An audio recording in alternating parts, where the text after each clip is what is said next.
Welcome back. સમાચાર વલસાડથી, જ્યાં નેશનલ હાઈવે ઓથોરિટીની બેદરકારીના કારણે લોકો હેરાન થઈ રહ્યા છે. કપરાડાનો નેશનલ હાઈવે નંબર 848 પરનો પુલ અત્યંત જર્જરિત હાલતમાં છે.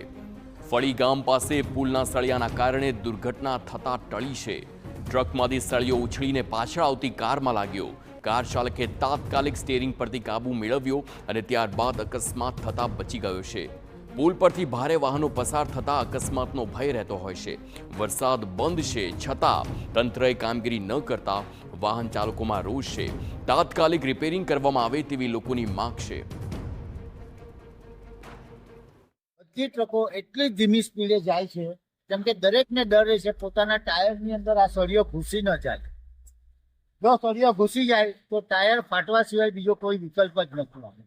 એટલે અમારી નમ્ર વિનંતી છે મારી, આ ફળી ગામે આવેલું આ સામે સ્મશાન ભૂમિ છે એની સામે આ નાળું બનાવ્યું છે એ ખૂબ જર્જરિત છે. એને રિપેર કરવાની તાતી જરૂર છે.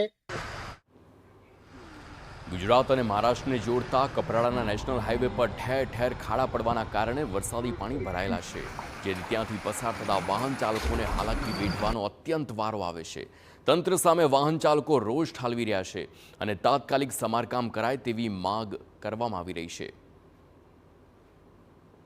અમારા સામે એક બે ગાડીમાં તો ઠોકાયા છે, જેથી પંચર પડતા બચ્યો અને સળિયા સામે નીકળેલા છે. ગાડી આવે છે એના ઓપોઝિટ સામે સળિયા છે.